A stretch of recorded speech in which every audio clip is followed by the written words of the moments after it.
Now, from WYDC TV, this is Big Fox News at 10. Get your cap and gowns ready. New York Governor Andrew Cuomo approved holding in-person spring graduation ceremonies with strict size limits. Big Fox's Matt Kleindens has the details.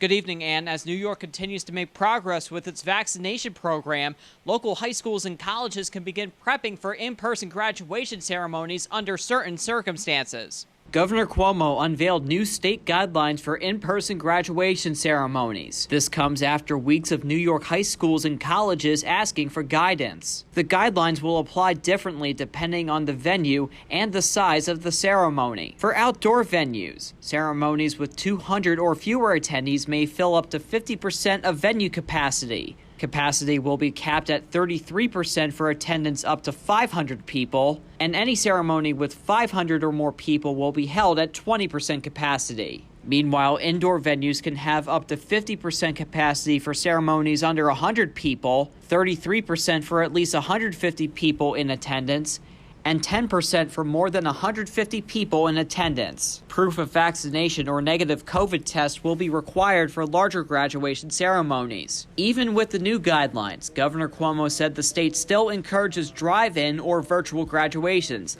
saying it's a safer alternative. I reached out to two colleges in the southern tier to get an idea about their graduation plans for the spring. Two representatives for the colleges both told me that they're still trying to finalize plans and would get back to me soon. Matt Kleindens, Big Fox, WYDC in Corning. The accelerating U.S. COVID-19 vaccination effort hitting a setback. The Centers for Disease Control and Prevention and the Food and Drug Administration both recommending a pause in the one-dose Johnson & Johnson COVID-19 vaccine over blood clot concerns. Karen Kaifa has details from Washington. The CDC and FDA calling for a timeout in the use of Johnson & Johnson's COVID-19 vaccine after 6 reported U.S. cases of a rare and severe type of blood clot. Right now, I'd like to stress these events appear to be extremely rare. However, COVID-19 vaccine safety is a top priority for the federal government. The cases, all in women between the ages of 18 and 48, all occurring 6 to 13 days after vaccination. One has died, another in critical condition. The 6 cases are out of nearly 7 million doses of the one-shot vaccine administered in the U.S. so far. The clotting not seen, the government says, after Moderna or Pfizer vaccines. People who have vaccine appointments with the other 2 vaccines should continue with their appointment. A CDC advisory committee will convene Wednesday to discuss next steps. Some states already anticipated fewer Johnson & Johnson doses this week because of an unrelated production problem. Many have followed the recommendation to pause already. The White House COVID response team saying it won't have a major impact on U.S. vaccination goals. Experts say overall, benefits of vaccination still outweigh COVID's risks. I want to emphasize the risk-benefit ratio is way in favor of benefit. These vaccines have saved thousands of lives already. Those who received the J&J vaccine within the last 3 weeks and developed severe headache, abdominal pain, leg pain, or shortness of breath should contact their healthcare provider. In Washington, I'm Karen Kaifa. Today, prosecutors rested their case against Derek Chauvin, the former Minneapolis police officer accused of killing George Floyd. Now, it's the defense's turn to try and convince the jury that Chauvin is not guilty of murder. Camila Bernal is in Minneapolis as the trial enters a new phase. The prosecution resting its case, the defense beginning in what feels like rapid-fire witness testimony. First on the stand, 2 people involved in the arrest of George Floyd 1 year before his death. Your Honor, the state of Minnesota rests. Your Honor, the defense calls Scott Creighton. A retired Minneapolis police officer and a retired Hennepin County paramedic were called as the first witnesses for the defense on Tuesday, both involved in a May 9, 2019 arrest of George Floyd. This evidence is being admitted solely for the limited purpose of showing what effects the ingestion of opioids may or may not have had on the physical well-being of George Floyd. In the prosecution's case over the past 3 weeks, Mama! we've seen emotion. Oh my God. From bystanders and Floyd family members. He just was like a person that everybody loved around the community. To allegations of excessive force. Sir, is this an MPD trained neck restraint? No, sir. Has it ever been? Not to my neck restraint, no, sir. To a long line of medical doctors taking the stand to argue Floyd's death was the result of low oxygen due to sustained restraint from police. And this caused damage to his brain that we see, and it also caused a PEA arrhythmia that caused his heart to stop. And today we're hearing from civil rights attorney Ben Crump representing the families of George Floyd and now Dante Wright. They're calling for the officers involved in the shooting of Dante Wright to be fired and criminally charged. From Minneapolis, I'm Nadia Romero. Tonight, we're hearing from Dante Wright's family members about his death. A police officer shot him during a traffic stop on Sunday. Investigators believe it may have been an accident. Well, during a vigil on Monday, Wright's mother and the mother of his child expressed their grief. Reg Chapman was there. I miss him so much already, and it's only been a day, and I can't imagine what's going to happen tomorrow, the next day. A grieving mother spoke to a crowd of hundreds, expressing her grief and frustration with the loss of her child. My heart is literally broken into 1,000 pieces, and I don't know what to do or what to say.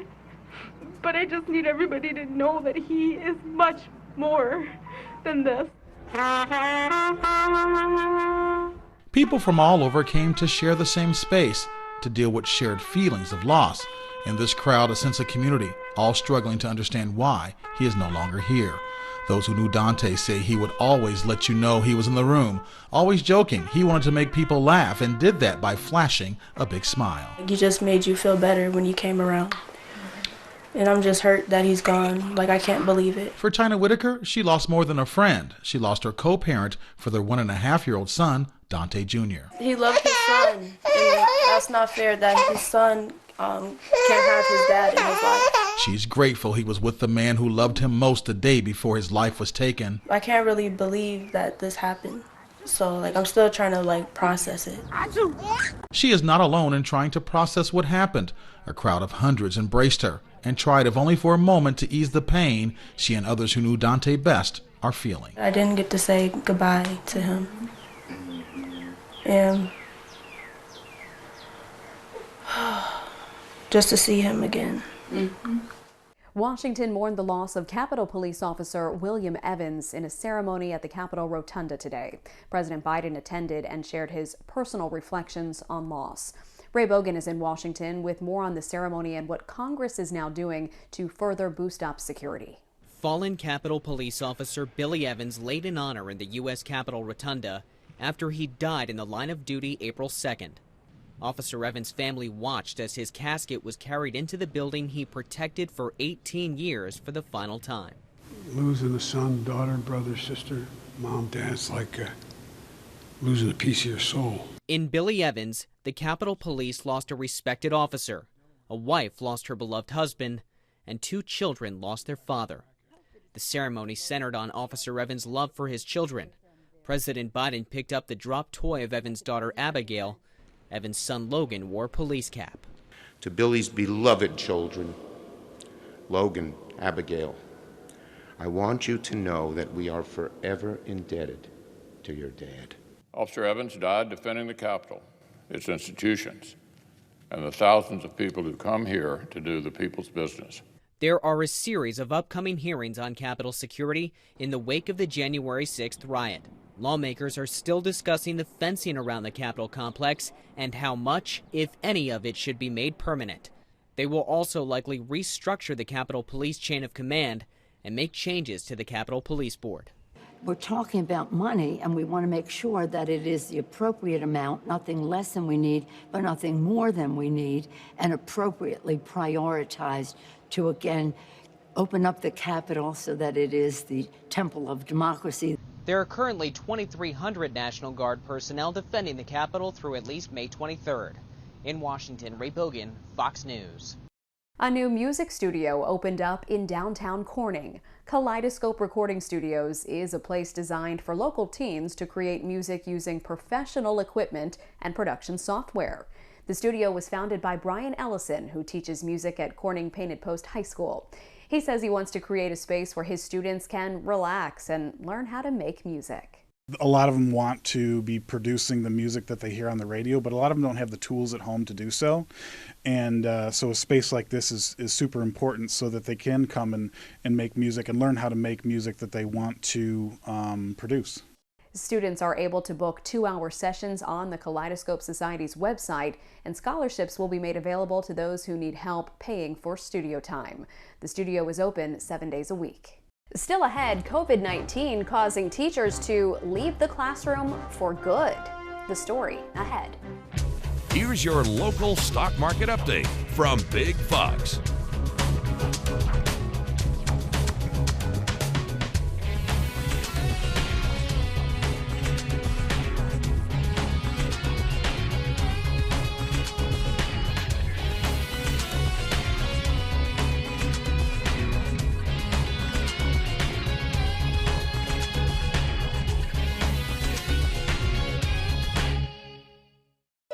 Now, your Twin Tiers forecast from Big Fox.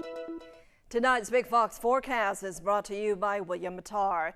Good evening, everyone. I'm meteorologist Kim Walker with your weather update. We are experiencing a warming trend that will extend at least for one more day before another storm system comes our way.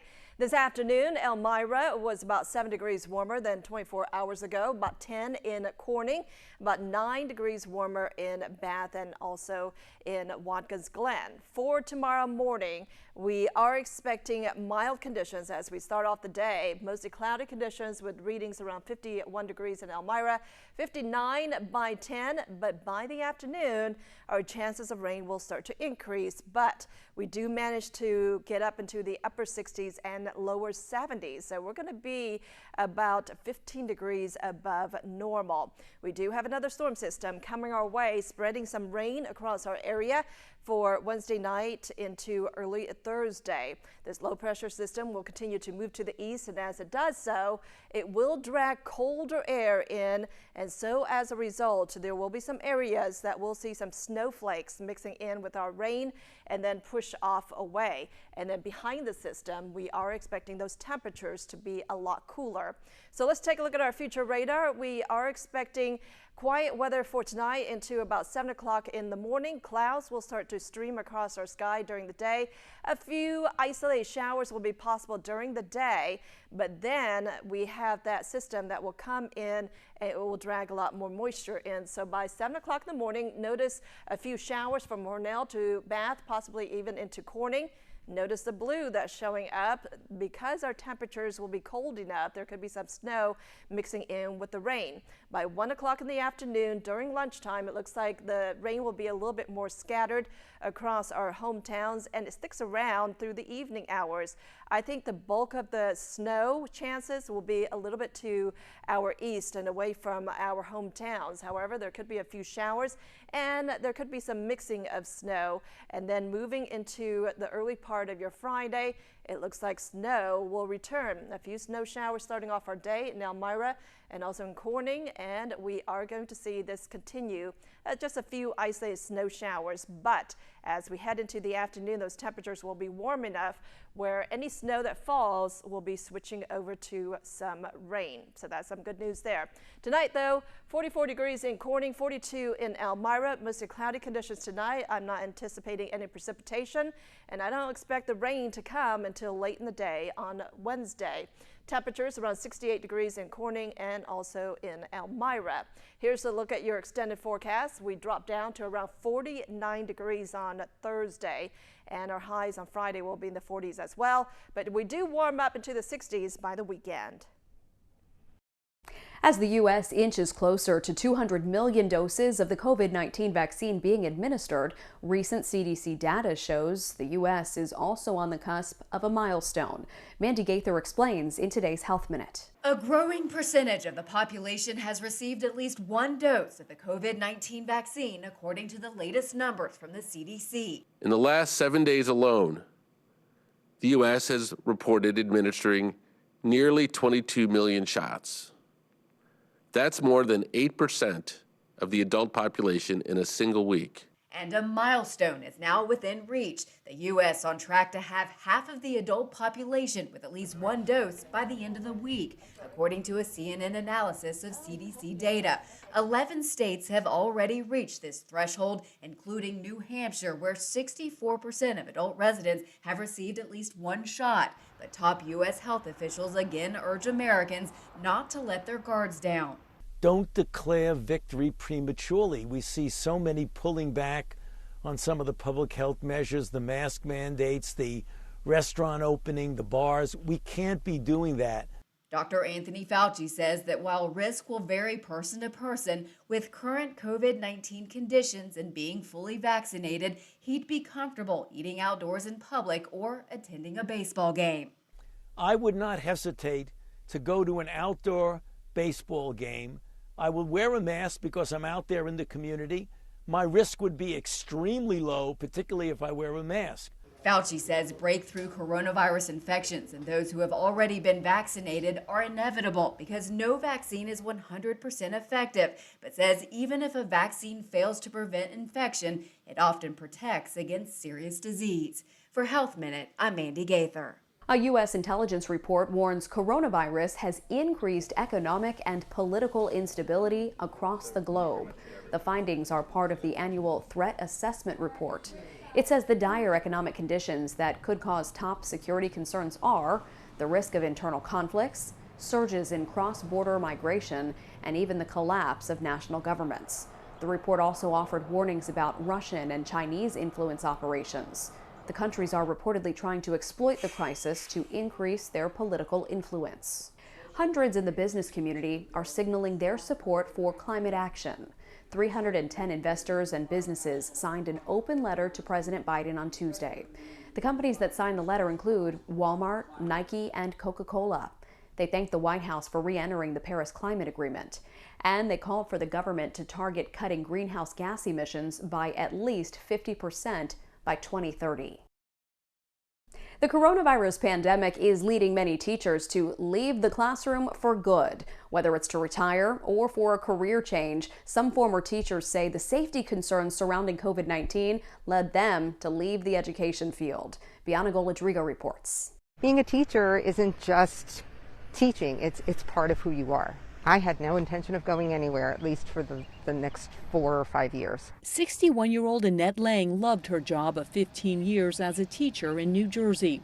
Then COVID-19 changed everything. I had my first panic attack in 60 years of my life. Lang had reason to worry. Her husband has a pre-existing condition, making him more vulnerable if exposed.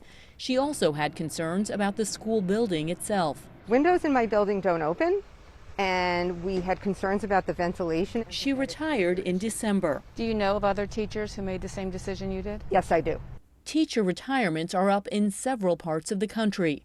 From Michigan, which has seen a 44% spike in mid-year public school teacher retirements, to Minnesota, where teachers applying for retirement benefits this past fall increased by 35%. In New Jersey, the teacher shortage is so severe, officials are considering hiring teachers licensed in other states. There's fear about the safety of coming back in person, particularly in places where the mitigation strategies have not been well used in schools, and where things are opening up. People are getting rid of mask mandates and things like that sooner than everyone is vaccinated. It was a very tough decision to make. I didn't feel safe. And I'm pretty sure I can speak for a lot of my colleagues. We did not feel safe going back into the classroom. That fear is why Jaime Acosta left his job last October after 7 years as a teacher in Houston to work in a bakery. My mental state was kind of just slowly declining, and I said, if I don't leave now, I might never go back to the classroom. Fewer college students are pursuing careers in the classroom. In one survey, nearly 20% of respondents reported a significant drop in new undergraduate enrollment in teaching programs for fall of 2020, driving home just how crucial it is to retain teachers like Acosta. Every night, I still think about teaching. 6 months after leaving the field, Acosta says he wants to give teaching another shot. I really miss hearing the stories that kids would write. While her teaching days may be over, Lang never stops thinking about her students. I miss the kids. I absolutely miss the kids. I didn't get a chance to say goodbye to them. People in Houston, Texas may notice something different about their pizza delivery this week. Domino's is kicking off its self-driving pizza delivery service in the city. The pizza chain says some of its customers will be able to choose to have their pizza delivered by Neuro's R2 robot. The Neuro R2 is a completely autonomous on-road delivery vehicle. That means no delivery driver to greet you at the door with your order. Instead, the robotic vehicle will drive the order to the delivery address, and once it arrives, customers will receive a special PIN to retrieve their order. A model train sets a world record by playing classical music using glasses of water. Here's hoping Jeremy Roth can make sense of it all in today's Take a Look at This. Ever hear a model train play music on water glasses? Well, this train plays 20 separate tunes, so what are you in the mood for? What are you in the... Okay, you get it. This train track triumph was arranged at Germany's Miniature Wonderland and set a Guinness record for the world's longest melody played by a model train. Who even knew that was a thing? The uniquely equipped model engine struck 2,840 glasses filled with various amounts of water to create ringing tones for 20 different classical songs, ranging from Vivaldi to Mozart and more. While locked down due to COVID restrictions, the museum made the record attempt a pandemic pet project. Not to sound like a broken record, but they also broke a record in 2019 for the world's longest model train set.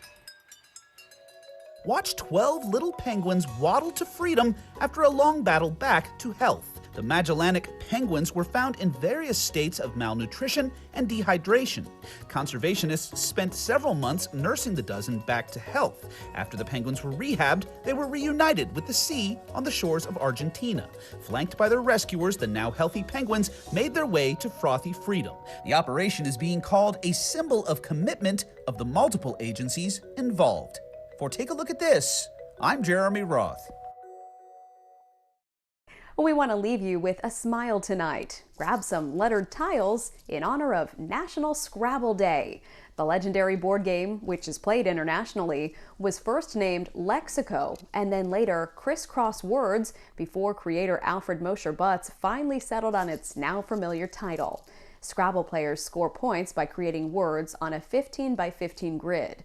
More than 150 million Scrabble boards have been sold over the past few decades, and they can be found in roughly a third of all U.S. households.